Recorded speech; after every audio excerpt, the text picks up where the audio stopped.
অখিকল ভালনে? মই আজি জলফাই আচাৰ বনাম। আপোনালোকে কেনেদৰে বনাই আপোনালোকে ক'ব, আৰু মই কেনেদৰে বনাইছোঁ তাকে আপোনালোকে চাব। মই বনাই আছোঁ জলফাই আচাৰ। 100% গেৰাণ্টি, কেতিয়াও মানে ভেঁকুৰে নধৰে। আৰু আপোনালোকৰ পদ্ধতিটো কেনেদৰে বনাইছে মোক ক'ব, আৰু মই কেনেদৰে বনাইছোঁ আপোনালোকক দেখাম।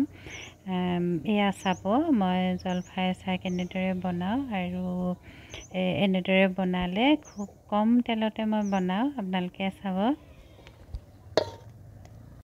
জলফাইখিনি এদিন পানীত তিয়াই থৈ ভালদৰে পিছদিনাখন ধুই ল'লোঁ। ধুই লৈ মই নিমখ দি এনেকৈ নিমখ সানি মেলি 2 দিন থৈ দিলোঁ। 2 দিন থোৱাৰ পিছত অকণমান কোমলিলত আকৌ নিমখ দি মেলি এনেদৰে মই এসপ্তাহ থৈ দিম। কিছুমানে নিমখত তিয়াই থয়, কিন্তু মই পানী ব্যৱহাৰ নকৰোঁ। নিমখতে এনেকৈ নিমখ দি পিনি সানি থৈ দিওঁ। আধা কেজি জলফাইত মই আধা কাপ নিমখ লৈছোঁ, আৰু এনেদৰে মই সানি মেলি ঢাকি থৈ দিম। এসপ্তাহৰ পিছত জলফাইখিনি টুকি এতিয়া মই ৰ'দত দি এদিন শুকোৱাৰ পিছত মই জলফাইখিনি এনেদৰে কাটি ল'ম। দুফাল তিনি জলফাইখিনি কাটি প্ৰায় হৈ গ'ল। এতিয়া মই বগা সৰিয়হ লৈছোঁ, আৰু তাত মই একেবাৰে সৰিয়হখিনি তিতিব পৰাকৈ সিমানখিনি ভিনেগাৰ দিম। বাতিটো ভালদৰে ধুই ল'ব লাগিব। পানী একেবাৰে লাগিব নালাগিব, অকল ভিনেগাৰ দিব লাগিব। ভিনেগাৰ দিলে আপোনালোকৰ আচাৰ কোনো দিনে মোৰ 100% গেৰাণ্টি, কেতিয়াও ভেঁকুৰে নধৰে। মই এনেদৰে বনাই থওঁ, খালি পানী ব্যৱহাৰ নকৰিব আপোনালোকে। তাতো দিবচোন, বৰ ধুনীয়া গোন্ধ আহে। শুকান জলকীয়া, ধনিয়া, কালজিৰা, চফ, মেথি গোটেইখিনি মিহলাই লৈ আহিছিলোঁ। এতিয়া কেৰাহীখন মই গৰম কৰি ল'ম। ইয়াতে মছলাখিনি দি দিম।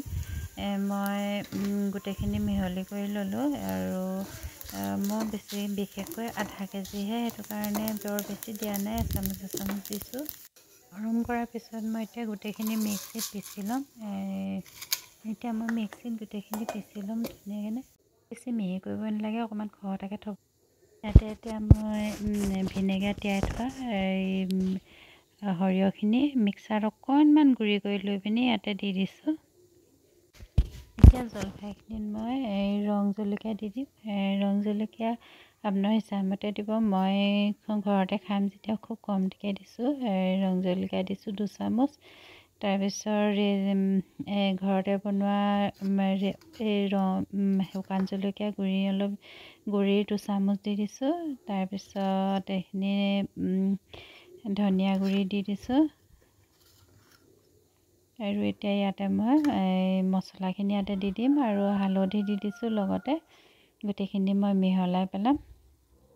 বনাই থোৱা ভোট জলকীয়া আচাৰ অলপো দি দিছোঁ। অকল ভোট জলকীয়া আচাৰ আছে, ভোট জলকীয়া আচাৰ অলপো মই দি দিম ইয়াতে।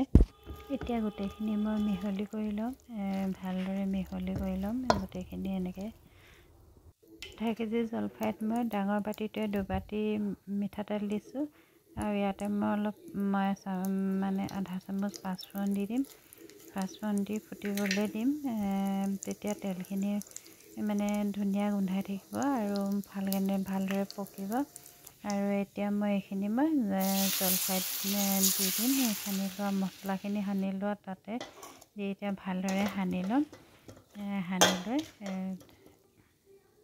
এতিয়া হৈ গ'ল, আৰু হৈ যোৱাৰ পিছত এতিয়া এইটো চিচাৰৰ বটলত ভৰাই থৈ দিম। চিচাৰৰ বটলটো ভালদৰে ধুই একদম পানী নথকাকৈ শুকুৱাই ল'ব। আৰু মই জলফাই আচাৰটো বনাই হৈ গ'ল। আপোনালোকে মোক মৰম দিব। এই জলফাইখিনি এনেদৰে আপোনালোকে যদি থয় ন, একদম 100% আপোনালোকৰ কেতিয়াও ভেঁকুৰে নধৰে জলফাইখিনি। আৰু পানী কেতিয়াও ব্যৱহাৰ নকৰিব, ভিনেগাৰ দিব। ভিনেগাৰ দি সৰিয়হ তিয়াব, ভিনেগাৰ দি দিব। ধন্যবাদ।